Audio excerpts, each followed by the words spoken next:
Assalamualaikum warahmatullahi wabarakatuh. Kami dari kelompok 3 ingin mempresentasikan hasil diskusi kami mengenai sumbangan pemikiran dari 3 tokoh dalam sosiologi politik. Sebelum mempresentasikan hasil diskusi kami, sebelumnya kami akan memperkenalkan anggota kelompok terlebih dahulu.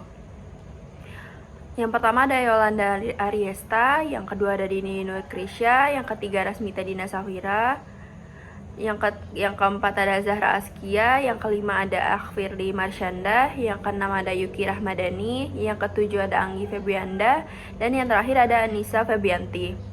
Baik, untuk materi pertama akan dipresentasikan oleh Dini. Kepada Dini dipersilahkan. Baik, atas kesempatan ini, di sini saya akan menjelaskan teori yang dikemukakan oleh Vilfredo Pareto, yaitu mengenai teori sirkulasi elit atau The Circulation of Elites, yang dimana teori ini merupakan sumbangan berharga Pareto kepada sosiologi politik. Menurut Pareto, bahwa revolusi terjadi karena adanya heterogenitas sosial yang ditandai dengan perbedaan sosial dalam masyarakat. Nah, ia berpendapat bahwa dalam masyarakat itu terdapat pergantian elit secara terus-menerus. Elit yang berkuasa pada akhirnya akan digantikan oleh elit baru melalui berbagai mekanisme seperti revolusi, perang, atau proses demokratis. Nah, teori ini memberikan pemahaman yang lebih mendalam tentang dinamika kekuasaan dalam masyarakat. Di bidang pemerintahan, elit mampu meraih kekuasaan juga kedudukan dengan dua cara, yaitu yang pertama, kekuasaan atau kekerasan fisik, dan yang kedua itu siasat dan strategi politik, di mana kaum elit yang merebut kekuasaan melalui kekerasan fisik dikenal dengan the lions atau singa. Nah, pada saat damai, negara itu memerlukan pemimpin yang cerdik cendekia, ahli, mahir, dan lihai. Nah, biasanya berasal dari kelompok politis dan pembisnis yang menggunakan siasat dan juga strategi. Nah, elit seperti ini itu dikenal sebagai the fox atau rubah. Demikian juga sirkulasi elit terjadi, di mana the fox ini mengganti the lions untuk sementara waktu, sampai the lions itu mengambil alih kekuasaan the foxes tadi. Nah, contohnya itu dari revolusi Prancis yang terjadi sebagai reaksi terhadap ancien regime, yaitu sistem monarki absolut yang dikuasai oleh aristokrasi dan juga raja, seperti Louis XVI. Nah, ketidakpuasan rakyat terhadap pemerintah yang tidak kompeten dan juga korup, serta kondisi ekonomi yang buruk, menciptakan ketegangan yang memicu revolusi. Dalam konteks ini, elit yang berkuasa atau monarki dan juga aristokrasi tadi menjadi rentan terhadap pemberontakan karena mereka tidak mampu memenuhi kebutuhan dan harapan rakyat. Selama revolusi, kelompok-kelompok baru pun muncul, seperti kaum radikal yang berjuang untuk menghapuskan monarki dan mendirikan pemerintahan yang lebih egaliter. Hal ini mencerminkan prinsip sirkulasi elit Pareto, di mana elit lama, monarki dan juga aristokrasi tadi digantikan oleh elit baru yang lebih responsif terhadap aspirasi rakyat. Baik, untuk materi selanjutnya mengenai sumbangan pemikiran dari Gaetano Mosca akan dipresentasikan oleh Yuki. Kepada Yuki dipersilakan. Selanjutnya ada pemikiran dari Gaetano Mosca tentang sosiologi politik. Pemikiran sosiologi politiknya Mosca dipengaruhi oleh suatu periode sejarah Italia yang cukup kacau, di mana terjadinya krisis legislatif dan naiknya fasisme di pentas pemerintah Italia. Dalam pandangan Mosca, setiap organisme politik mengandung dua kelas politik manusia yang berbeda, yaitu kelas yang memerintah dan kelas yang diperintah. Kelas yang memerintah terdiri dari minoritas terorganisasi yang akan memaksakan kehendaknya melalui manipulasi atau kekerasan, bahkan dalam negara demokrasi sekalipun. Teori sirkulasi elit menurut Mosca terjadi bila pergeseran dalam perimbangan kekuatan politik. Sirkulasi elit berintikan pada gagasan bahwa jika sebuah sumber kekayaan baru terbentuk di dalam masyarakat, jika arti penting praktis pengetahuan meningkat, jika agama tua merosot atau lahir yang baru, jika sebuah aliran gagasan baru meluas, maka secara bersamaan dislokasi hebat akan terjadi dalam kelas penguasa. Bahkan dapat dikatakan seluruh sejarah manusia yang beradab dapat disimpulkan sebagai konflik antara kecenderungan unsur-unsur dominan untuk memonopoli kekuasaan politik serta mengalihkan gagasan terhadapnya melalui pewarisan dan kecenderungan menuju dislokasi kekuatan-kekuatan lama, serta timbulnya kekuatan baru yang menghasilkan gejolak endosmosa dan eksosmosa tiada akhir antara kelas atas dan bagian-bagian tertentu dari kelas bawah. Contohnya, dalam politik modern, teori elit Moska dapat diterapkan untuk menganalisis kekuasaan di negara-negara demokrasi. Misalnya, analisis tentang bagaimana kelompok elit seperti politisi, pengusaha besar, dan media mempengaruhi kebijakan dan keputusan politik dapat diterangkan menggunakan teori ini. Di banyaknya negara, keputusan besar sering diambil oleh kelompok kecil dari elit politik dan ekonomi. Meskipun ada pemilihan umum dan representasi politik, kelompok elit masih memegang kendali atas banyak keputusan penting. Sekian, terima kasih.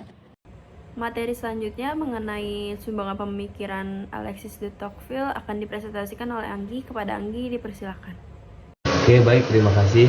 Di sini saya akan mencoba menjelaskan sumbangan utama dari pemikiran Alexis de Tocqueville, yang itu tentang tesis demokrasi di Amerika.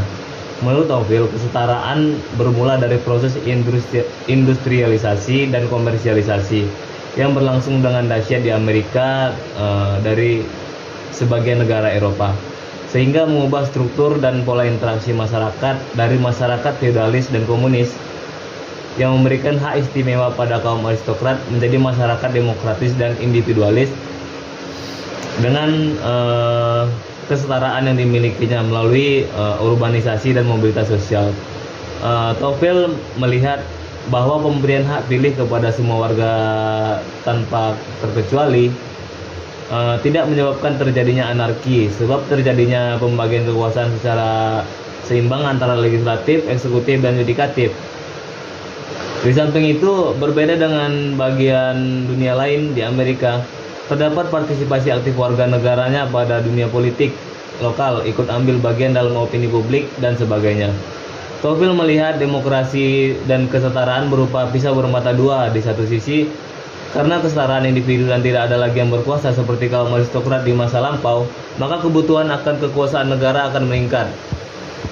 Kemudian di sini saya akan mencoba memberikan contoh pengaplikasian pemikiran Alexis de Tocqueville, yaitu tentang pemilu langsung. Contohnya di Indonesia menerapkan sistem demokrasi dan desentralisasi dalam politik. Khusus mengenai pemilu Indonesia mengikuti sistem pemilu langsung, bukan perwakilan untuk menentukan presiden, kepala daerah, provinsi, sampai kabupaten. Hal ini sama persis dengan di Amerika karena Indonesia belajar atau berkiblat ke Amerika. Mungkin sekian, dikembalikan ke moderator. Baik, untuk materi selanjutnya mengenai sumbangan pemikiran dari Gabriel Tarde akan dipresentasikan oleh Anis. Kepada Anissa, dipersilakan. Baik, saya akan melanjutkan materi selanjutnya, yaitu tentang materi Gabriel Tarde. Beliau merupakan bapak psikologi, sosiologi, dan kriminologi Prancis. Tarde adalah salah satu ahli ilmu sosial terbaik pada masanya. Teorinya tentang interaksi sosial yang memusatkan perhatian terhadap manusia sebagai sebuah individual dan dalam masyarakat berdampak sebuah pertentangan dengan Emile Durkheim yang memandang bahwa masyarakat sebagai sebuah kesatuan kolektif.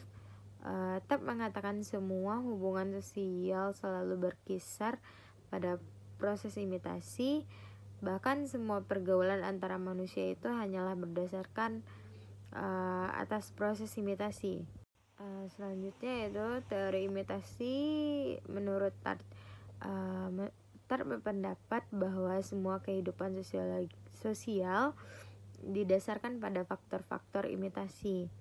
Ia menekankan bahwa manusia memiliki kecenderungan kuat untuk menyampaikan atau bahkan melampaui perilaku orang di sekitarnya.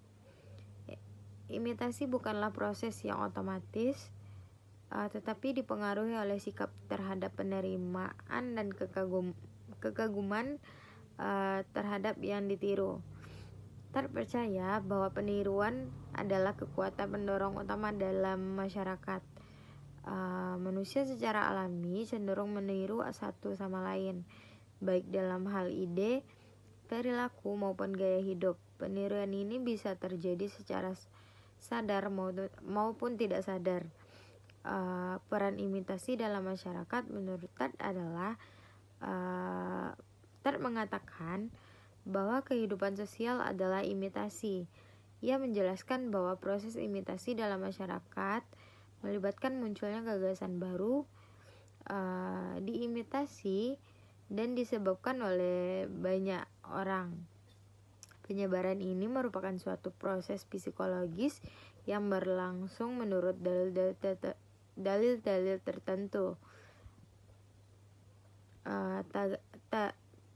Tad berpendapat bahwa elit diperlukan untuk mengatur masyarakat dan mempertahankan inovasi kreatif, pola budaya dasar, dan stabilitas sosial dan politik minimal kejahatan.